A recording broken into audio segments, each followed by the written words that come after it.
I just want to say welcome to everyone, whether you're joining us live or whether you'll be viewing it later on our Facebook. As we begin, I'm going to encourage you, we're just going to take a moment and just do a little visualization exercise to kind of center ourselves. I always think that right now we're dealing with some very hectic times in our schedule and demands, and working from different locations, working at home can be very, very challenging. So I just want to invite you to just sit back in your chair. Hopefully you're seated and not in a car driving. Just sit in your chair with your feet firmly on the ground. It's helpful to keep your hands open, unfolded, place them in your lap, palms up. And we're just going to begin by taking in a deep breath. Okay, just breathe in and breathe out. Breathe in and breathe out. You don't need to change or alter your breathing, just allow it to find your natural rhythm. Just keep taking a deep breath, breathing in and breathing out. I'm using a picture here from New Jersey, from Franklin Lakes. What I want you to do is either visualize and focus on this picture, or if you have an image in your own mind of some place in nature that you enjoy. Sorry, my video stopped. There we go. A place in nature that you enjoy visiting, someplace that you have been to, someplace that you enjoy visiting. And just as you're breathing in, just allow yourself to visualize this special place that you remember. Or like I said, you can focus on the picture in front of you. Just breathe in and breathe out. Keep that image in your mind. I'm going to ask you to close your eyes now and continue to breathe in and breathe out. And just allow that image to come forward in your own mind with your eyes closed. Just imagine visiting this location. I want you to take a breath and see if you can smell the air. See what you remember, see what you recall. Just keep breathing in. Just look around you. Take in all the sights that you recall. Allow this special spot in nature to help you to relax. Feel the temperature. Listen to the sounds. Just keep breathing in and breathing out. Just take a moment and look up. See if you can feel the sunshine on your face. Imagine the warm glow. And just keep breathing in and breathing out.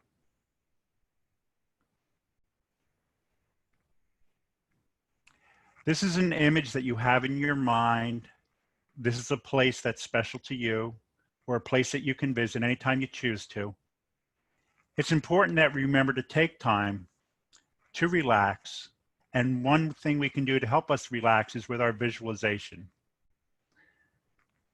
So we're going to prepare to come back to the webinar. So you're going to be opening your eyes. But just hold on to that special place for a moment. Think about what it is that you created, the visualization that you have, and just let it be stored in your memory, and know that you can come back and visit this place anytime you choose to. You can either use pictures that you have in front of you or just a picture in your mind. Just find a place to relax and really focus in on your breathing. And then as you're focusing on your breathing, try to remember everything else that you recall, the sights, the sounds, the smells. That little bit of mindfulness can help you to relax and help you to stay in the present moment. And I think that's very important, which is part of what we're going to be presenting and talking about today when we talk about rituals that we use in our daily lives to help us during this pandemic. Okay, I want to stop my video and focus on the presentation here. So this is the general content of today's presentation. We know that a lot of the rituals that we use have been modified or need to be modified as a result of COVID-19. The important overall goal is that we are encouraging ourselves and others to find balance, the balance that we need to have with our work, our home, and our families.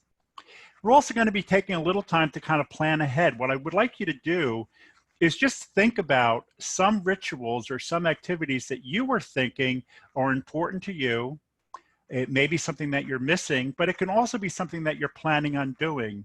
So if it is something that you're missing, I want you, as the presentation goes along, this is not a test, this is not going to be anything more than just a place for you to kind of just share some thoughts, and you can use the chat box to do that, to just list some of the rituals or some of the activities that you're either looking forward to, or you have some concern about how you will be able to incorporate them, if you will be able to incorporate them in the next several months as we're dealing with the pandemic, okay?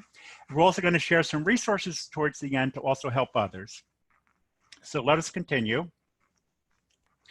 You know, we're dealing with very, very difficult and trying times, and these trying times are not only affecting us personally, they're also affecting us professionally, okay? All aspects of our daily lives have been thrown into chaos, and we're learning new ways to learn how to cope and to deal with. And again, it's about finding that balance between our families and also our responsibilities. And we are experiencing a lot of disruption or difficulties with typical rituals or activities. So when I begin, I want to begin first by just explaining a little bit more about my use of the term rituals and what that means for me, okay? Rituals, you know, can be used as an adjective. It can be used as a noun, but it usually signifies some type of an activity, some type of an experience that can be shared with others, or it can be practiced individually, but it has a level of consistency that we have in our lives. It's something that we enjoy doing, and we sometimes do it on a regular basis or even an annual basis. So currently, with COVID-19, many of our time-honored rituals, including the graduations, the proms, the weddings, and even funerals, have been canceled or changed. So that's one part of the rituals that are being affected right now. There's also very important transitions that we make in life, and those transitions also sometimes include certain rituals that we have. Now, those type of rituals are perhaps on the larger scale. There's also some smaller scale activities that we do when we ritualize our everyday activities. Just think about what it's like for you when you get up in the morning, when you wake up. What's one of the first things you do when your eyes open? Do you shut your alarm off? You wake up without an alarm. How many do you reach over and check your phone for any messages? Do you get out of bed and start your morning coffee? You decide to take a shower first, then have your coffee, make some phone calls, check the news, sit down, relax, meditate, maybe read a daily meditation or a devotional type passage or anything like that. Just that's part of your daily rituals. And each of us have our own unique pattern and style of what we do when we get up, arising from our hours of sleep. So rituals become very important to us. And we know sometimes that when rituals are interrupted, it can really kind of create an additional level of stress.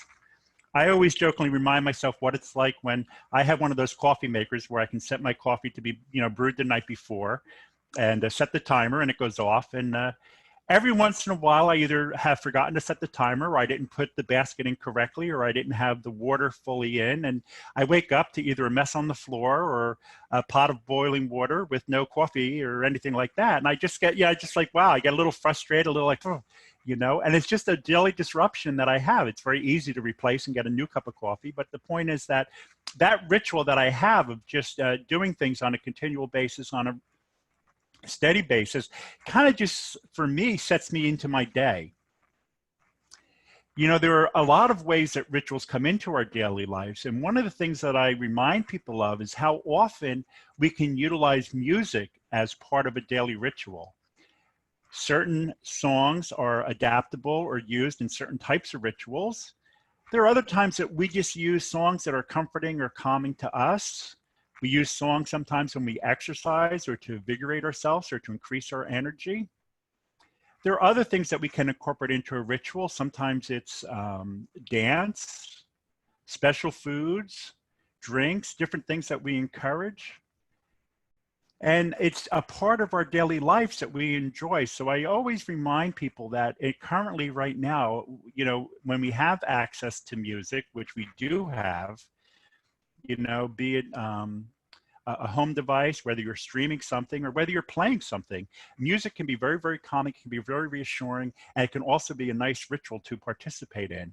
There are also many individuals, such as in the drumming circle, where people share and create rhythm and balance within themselves by participating in a group activity. And currently we have people that are doing this virtually. There are virtual sing-alongs, there are virtual chorus groups, there are virtual drumming circles. We also see rituals sometimes of music. Here we see the lone piper, and in this picture he is standing outside the home of a law enforcement officer who died from COVID-19. And as traditional with line of duty death, he is honored by the piper playing music. Where he couldn't play the music at the funeral home or in a march, funeral march, he did choose to go to the person's home and just to add comfort and psalms to the occasion for the family members to stand outside and play his pipes. So music can be a very important part of our ritual. I just want to remind us of that it's something that we do have available to us on a regular daily basis. Now, there are some rituals that we connect to our religious principles. And we know some people do practice organized form of religion, and there are other people that may not participate or don't have the same religious beliefs as everybody else. They have their own set of beliefs, and those beliefs can also be a belief in non-believing. So even so, we all have certain rituals that we do, and there are many people who still maintain that they practice a level of spirituality. So whether the rituals that you participate in are either spiritual but not religious, whether they are religious rituals, we see that sometimes as we look in the center of the two circles, that there's some commonality that exists between both of those spheres, okay? One of the things that stands out for me is that it gives us a sense of comfort, it gives us a sense of reflection, and it can give us a sense of awe. Also reinforcing our beliefs and our ethics, our own personal ethics that we follow. So as I was mentioning, there are certain rituals that occur on a daily basis. We sometimes take pledges or oaths.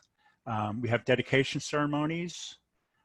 We have larger scale events that take place.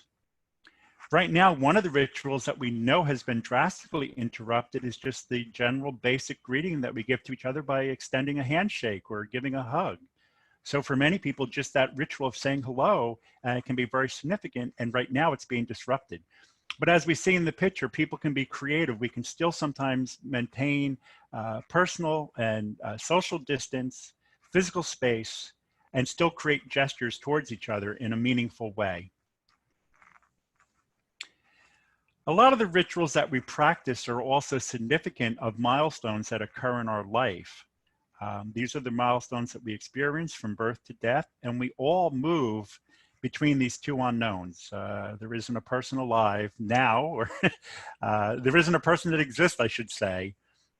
We may not remember our birth, but we often have people that can tell us the circumstances surrounding our birth or what it was like in our nonverbal stages as we move through being a child, our developmental stages, going into school, going into work, going into relationships, going into careers.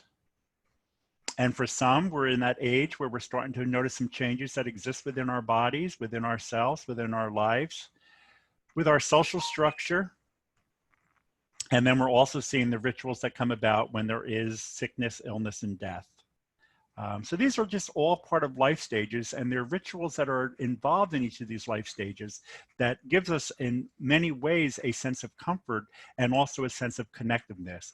So one of the reasons why we're sharing this webinar today is we want people to remember the importance of having a personal connectiveness.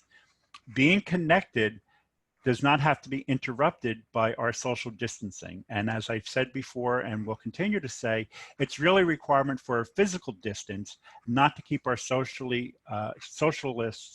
away from each other. Sorry for that little tongue twisting there.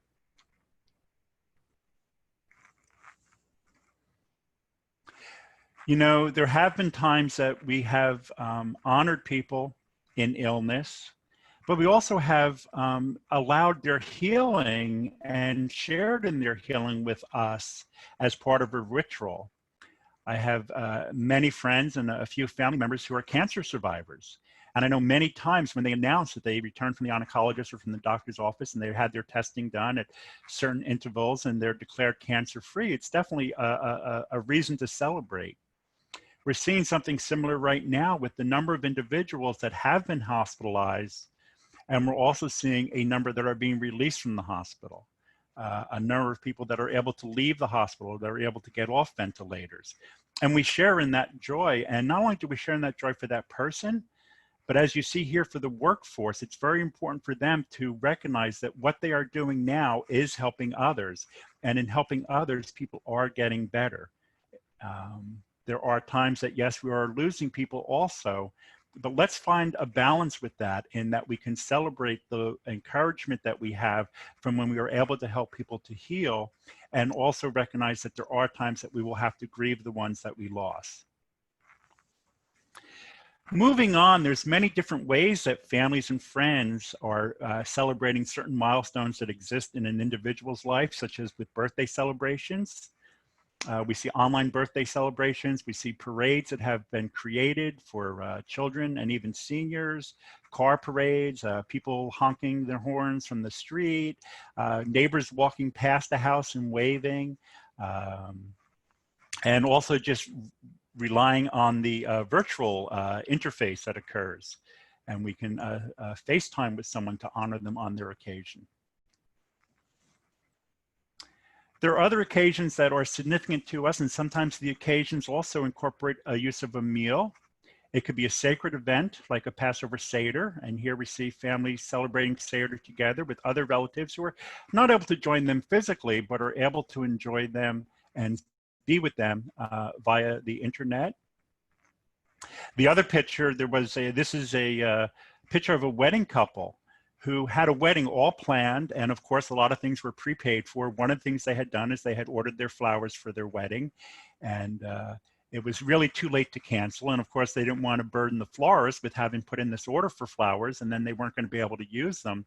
What they did instead is they contacted a local food bank who delivers Meals on Wheels, and they asked, would they take these, as they're taking these meals to, the majority of them were going out to senior citizens or people that were sick or disabled and homebound, could they also bring them a bouquet of flowers from the wedding couple, just as something to share with even total strangers. And it just brought them joy knowing that their flowers that they purchased to celebrate their wedding were still going to be enjoyed by somebody else.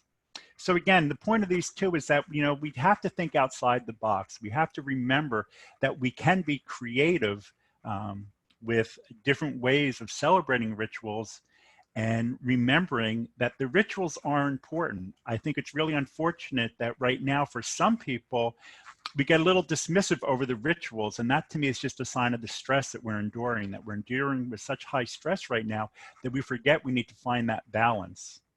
We have another occasion coming up this week alone is Mother's Day, May 10th.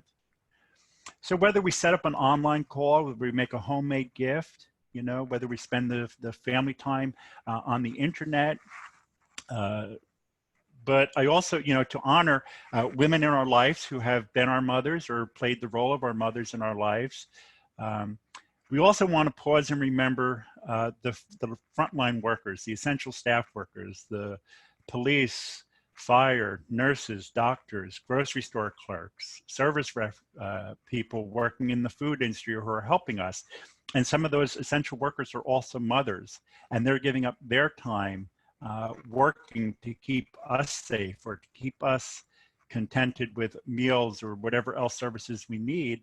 And they may not be able to be with their families right now, and that can be an extra stress for them. So whatever you're doing this weekend, particularly as we're approaching Mother's Day, think of all the different women in your life, those that have children, those that have been there for children, and just give them a moment of thanks and reflection. That can be another way to celebrate this ritual that we refer to as Mother's Day.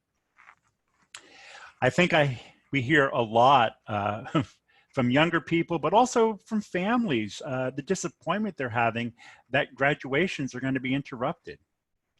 And this can be very frustrating for some. But again, we need to remember that graduation is an event that occurs after some major accomplishments. And every person who is graduating, be it from kindergarten all the way up through graduate school and doctorate programs, needs to be honored and needs to be acknowledged for their accomplishments. And sometimes we're going to be doing this in maybe a little unconventional ways, but there are still ways that we can help them to celebrate. So whatever you decide to do to celebrate with your graduate, remember it's an important time to support them. Here's just a few recommendations that we've seen have been taking place. We have the virtual graduations and proms. I love this picture. It's a woman, a young girl who dressed for her, put on her prom dress, and we see her younger brother is holding a tablet of a picture with her prom date is there interacting, talking with her in person. I'm sure they were playing music, whatever, but it just kind of made the special night. And for her, it made that, you know, that dress that she looked for, that she was anticipating wearing, at least she got to wear it maybe in her home, and her date got to see her, and they had a little time to spend together, and a family was able to create that for her. So there's different virtual proms. There's also actually some celebrities that are providing virtual proms. They're offering music and DJs and other forms of entertainment that are being done online and or on TV, or they're being streamed, and graduates at least feel like they're having something, their graduation or their prom. And then here we see also the do-it-yourself graduation gown. This is a very simple graduation gown just made from a black plastic garbage bag. And it's highlighted with a little duct tape. So I think that's something we all have around our home that we could probably improvise and create something, even if it's just in fun. Why it may seem silly to initially look at, but imagine what it's like for that young person who is now saying, hey, I did something and I need to be acknowledged, or I'm being acknowledged, and I appreciate my family recognizing that.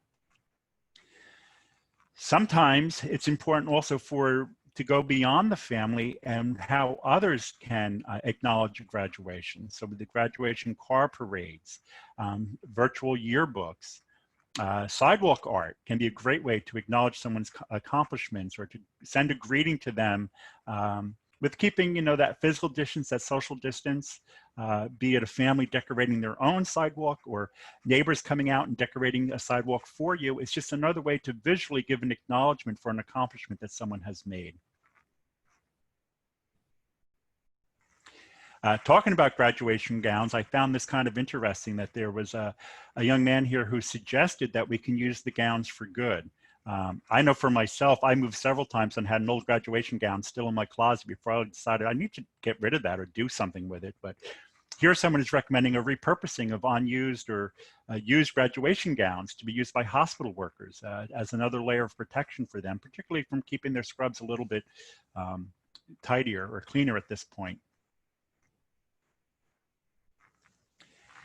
You know, I have friends that were planning weddings or getting married or having anniversaries. And again, that is such a major accomplishment, such a major activity in some people's lives.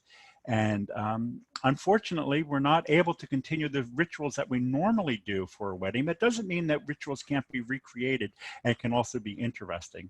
I think what reminds me in some of these pictures is how the couples are actually joking with themselves about the use of face masks and keeping social distances. And, you know, I think looking back, some of these wedding portraits are going to be very, very endearing to individuals who were able to still honor their love, to go on with their wedding celebration, and also to share it with other people in a safe way that had meaning to them.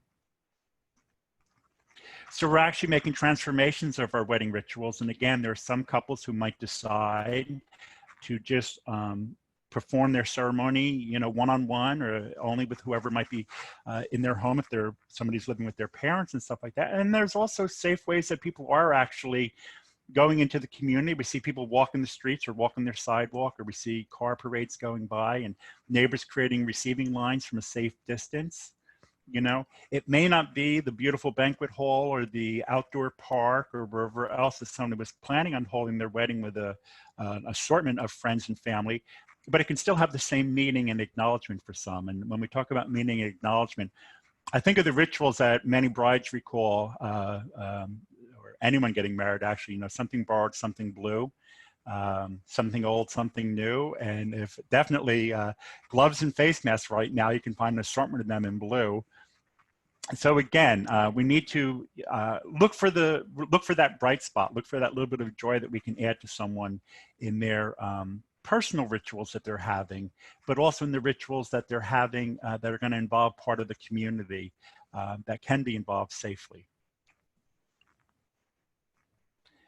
I know in the beginning of discussion, not just with the pandemic that we're currently experiencing with COVID-19, but I recall even in early discussions with H1N1, how much it was emphasized that there would have to be restrictions placed on public gatherings. sporting events, large group gatherings. And one of the communities we had major concern was for people that are practicing religious observance, people that go to organized or faith-based groups or settings to share in a communal response with their religious principles. And here we see that people are, again, whatever the religious faith or denomination, people are able to create rituals for themselves safely to keep their distance and also to honor the rituals that are important to them within their religious observance.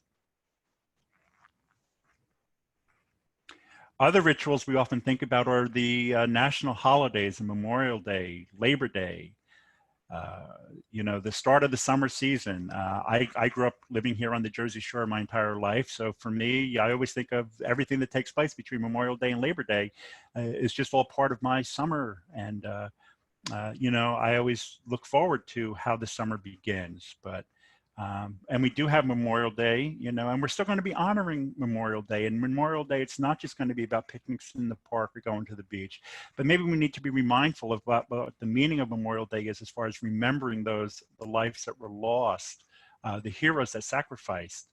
And perhaps now we're seeing a new brand of hero that is emerging. That maybe didn't wear military uniforms, but they're still giving their life and their service to their country, our healthcare workers and other professionals. So let's find a way to honor them. There will be virtual celebrations, I'm sure. Okay, but you might even want to consider making a donation, if you're not going to be having that family weekend getaway for Memorial Day, or if you're not going to be having that fabulous barbecue in the park or beach rendezvous, whatever it is, the little money that you might have spent, you might be able to make a donation to a veterans organization. And in a way, it's going to have meaning for you, but also think about the meaning it will have for so many other people who will be the beneficiary. That can also include a food bank who is looking for additional donations, or donations of hygiene, grooming supplies that are in short demand with our homeless shelters. So there's many different ways we can honor individuals this Memorial Day weekend and remember them as part of our rituals. One of the concerns we have is that working with children, as children develop, we teach them about rituals that have meaning to us. We teach them about religious observance. We teach them about family customs. We teach them about public and civic customs that we have. And children may start to feel like they're missing out on something. We know with the birthday celebration, many children get a little upset when they hear that their birthday party is going to be canceled. And that's why we improvised and created the drive-by birthday celebrations and other ways to do it. But sometimes with children, it's good to give them something that is a little bit more concrete, something they can hold on to. So these are referred to as memory rocks or worry rocks or affirmation stones. And they're just, go out to your yard and just, find a few loose rocks, and they can be painted, paint supplies that are in the house. You might have magic markers to use. You can even use nail polish, whatever you have just to kind of decorate. It's not only is it an activity for a child to occupy some of their time, to release some of their creative energy, but also to educate them on how we share messages with each other, our messages, our concern, our love, our encouragement for others. So that's why writing these messages on the stones, the worry rocks can also, children are giving them to parents, particularly parents who are essential staff that are going out to work when they do have to leave the house. They can place a little worry rock in the parent's pocket or hand it to them and say, I want you to hold on to this, or vice versa. A parent can leave it with a child and say, I can't be with you here right now because I do have to go to work, and I'm going to be safe. I'm going to do everything I can to keep myself safe and also to keep you safe.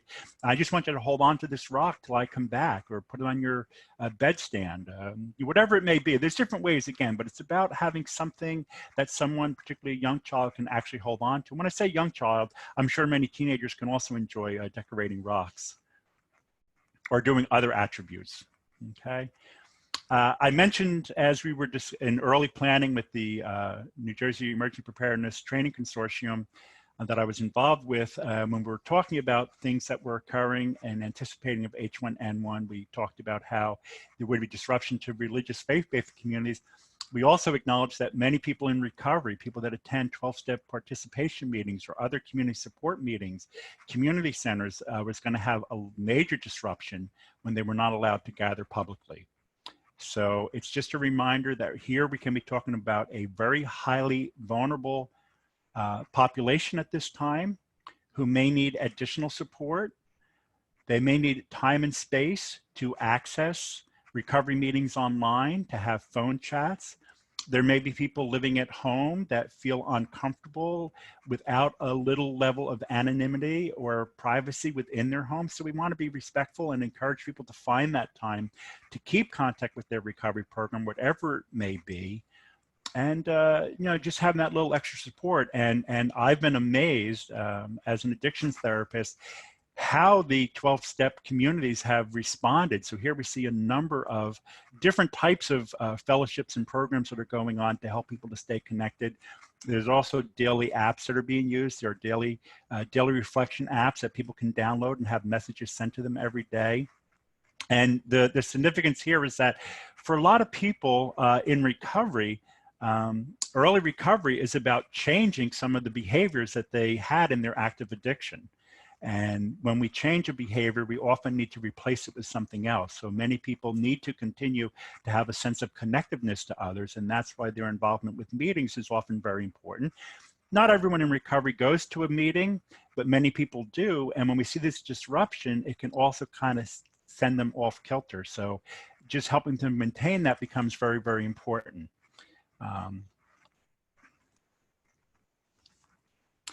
I know I mentioned earlier that we had I was going to utilize the chat box, but as I'm giving the presentation, I'm not going to be able to review it. I'm going to wait to the very end. But if you have some thoughts about some of the rituals that we've been talking about and some of the acknowledgements that we have, I want you to please enter that into the chat box. It might even be a suggestion that you want to make for someone else, or that you came up with, or friends of yours suggested to you that you just want to share, because it's by sharing this information becomes very, very important to help others. There are other acknowledgements that we make, and I think that particularly for people in essential services, the act of gratitude is important. The saying thank you is important, but also affirming what they have done and what they are doing for us. This is National Nurses Month. It's also Nurses Week. So we want to honor all the nurses, past and present, who are helping us, who help our community to live healthy, to stay healthy, and also help us to deal with the transitions we make in life, including our death. So appreciation for nurses. This is just a project. I'm not sending out a commercial, but I came across this that here at Rutgers in our School of Nursing and in the Camden campus, they have a pin, and it says, "I'm a nurse, what's your superpower?" And you can actually donate now to receive one of these pins. And it just kind of helps keep the visibility of the profession, but also acknowledgement for the many wonderful, talented, giving nurses that are working frontline right now. For any first responder, but actually I think for all of us, we have to remember that there are certain rituals that we have that are part of our work schedule: arriving at work, going to work, driving to work, logging in at work, using our equipment. All these things, they may not seem like rituals, but it's just part of what we do, and they're currently being disrupted. But then there's a lot of other things that we do that are work related that have started to really filter into our home lives. The majority of us that are working at home are finding that we have to really develop a better balance between our home life, our work life, and our professional life when it is often existing in the same environment. So it's important that we learn how to separate our work week from our weekend. And I use weekend, you know, it doesn't necessarily have to be Saturday and Sunday. Whatever the day off, the time off for you is, whenever it occurs, how frequently it occurs or less frequently now maybe. But it's important that you do take that time off. I think one of the greater risks that we often see with stress is over-dedication of professionals who are not taking good care of themselves by not taking time off, by not leaving work for a few hours or hopefully a few days to just give themselves a break to rejuvenate. So it's important to take that time. It's important also to create a division between work and your home and your family. So if you can avoid doing certain work activities for a day, I have a colleague that I have to remind him sometimes, because he's like a lot of us, he does his work, his full-time job, and then he does other activities. He might volunteer, he does other leadership positions. So it seems like every day he's doing something. And I say to him sometimes, you know, when was the last time you took a day off? And he'll say, well, I had a day off. I didn't go to work. I said, yeah, but what'd you do that day? Well, I prepped for a training, or I responded to an organization I'm involved with. I'm like, you know, how about if you just put an X on the calendar and call that a me day? And not do any of those things, just do something for yourself. And that actually is a ritual when we take time for ourselves. So I just want you to be mindful of, there are things that we do have to respond to with some urgency, but we also have to prioritize or triage what's really an emergency and what is something we might be able to let go of for a while and just kind of take time for ourselves. So please remember to take time for yourself. You are essential workers. And all essential workers are finding the challenge right now of just finding balance in their lives. You know, we're also working harder to work at home. That's a lot more difficult than it is. Sometimes, why some of us might complain about a commute, it really is nice to get out of the house sometimes and just be with your peers and your coworkers and be in your work environment. And that's being disruptive right now. And we're spending more time at home. And then at home, there's other demands. We might be helping with teaching or schooling or meal prep or whatever else is going on. And then with other people in the home also feeling their own anxiety and their own stress. So it's really takes quite a balancing act sometimes. So let's remember to find that balance. Let's remember that even at home, we need to create some rituals for ourselves and for the people that we might reside with, or the people that we love and care about, whether we're connecting with them virtually or whether we're able to keep that physical distance and still have some connection, and just maintaining certain rituals, you know, mealtime, break time, movie night can be important little rituals to help people to find their balance. In general, and we said this before, and I'm going to say it again, the new normal is not normal. This is not a normal circumstances. As an addiction specialist, I sometimes have clients say, I don't even know what normal is. And for me, the only answer I can give you is normal is sometimes just a cycle on the dryer or the washing machine. You know, how do we know really what normal is sometimes? And maybe there isn't really such a thing as normal, but we do have what's right for us. And I think we can do the right thing. And what is right for us is finding that balance. So maintaining the rituals is one way to help us to find balance. Taking the moments, taking the time, doing a little meditation, doing a little deep breathing, doing some structured, organized activity, doing some calming, peaceful activities can also be important for us right now. We are keeping that social distancing, and we are talking about now we're starting to experiencing that social distance fatigue. I love when Jessica Layton on CBS News used this quote about what we're dealing with as far as the quarantine and where the word originates, which comes from when ships were required to spend 40 days in port before they could dock, because there was concern about bringing disease and plague into the home port. So we are experiencing, and it's a real thing that we're experiencing right now, social distancing fatigue. We don't need to minimize that. We don't need to focus on it. We just need to acknowledge that it does exist, okay? And therefore, having some rituals, having some things to look forward to. I mentioned in the beginning, I want you to think about some of the things you might want to participate in, or encourage others to participate in that can be done safely. And please share that in the chat box. I right now have not been able to respond to the chat box because of the way the systems are working, but we will be reviewing that later. But I encourage you to be having that conversations with each other, because as you're listening to me, you can also be generating some ideas from each other. We're moving into a new time, a new season.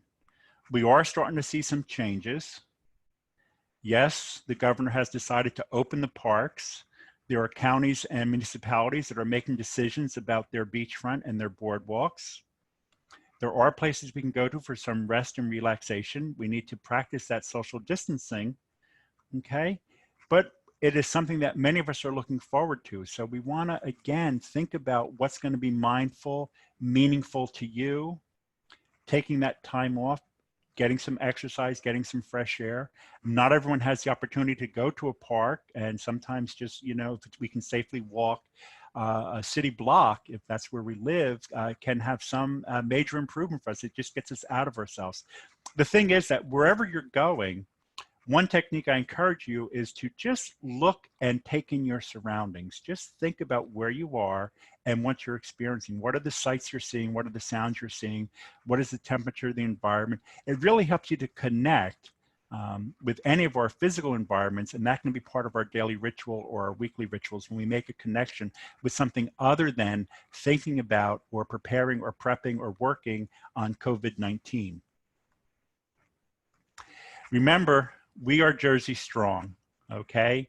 We have been through a lot, we have seen a lot, we have done a lot, and we have survived a lot. And we will continue to survive, but one of the important things is that we survive and we work together.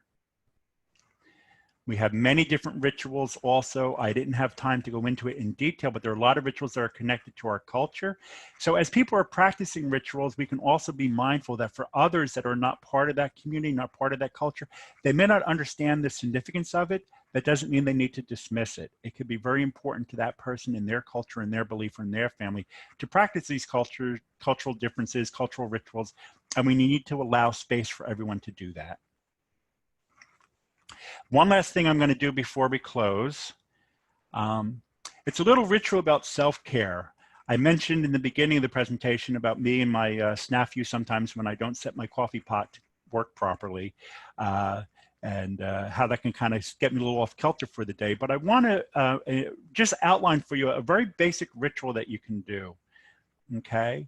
I remember when I was in grade school hearing about tea rituals and what that means, the symbolism and the procedures that are used as people prepare tea and share tea, either individually or communally, and the whole ritual involved. And it was also about finding balance, about finding a place of peacefulness and serenity, you know, and even coffee therapy, you know, taking a coffee break with somebody. At many times, you know, many of the coffee shops have become very, very popular in the past 10 years. And right now, we're not visiting them like we used to. But what I want you to do instead, I just want to think of a ritual, okay, that in the morning or at any time during the day when you get a beverage for yourself, preferably a warm beverage. It seems to work better with a warm beverage.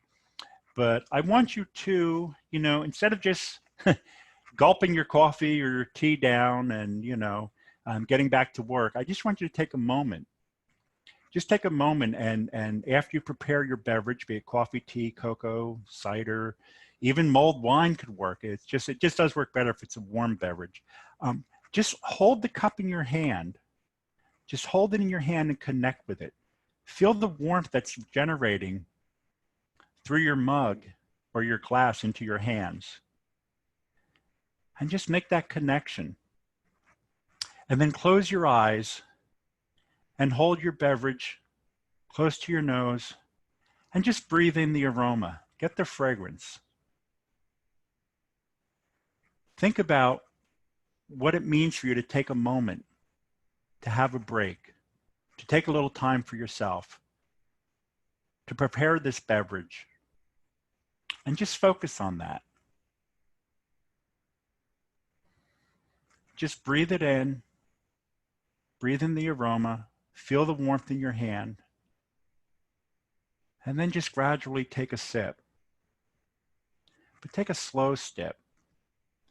Just take a slow sip so you can just kind of get that taste and think about what that's like to just have that moment of relaxation. You know, just having a tea break or a coffee break or even a glass of wine can be very, very, very calming, very reassuring, very centering for some. So remember to take those moments for yourself in your daily life, okay? It's just one little ritual, and then of course you just continue to consume your beverage and enjoy it. But occasionally just take a moment and be a little mindful about where you are, what you're doing, and also how you're feeling, what you're thinking, and what you're hoping for. Remember, as I said, we are New Jersey strong. And I have a quote here from Eric Erikson.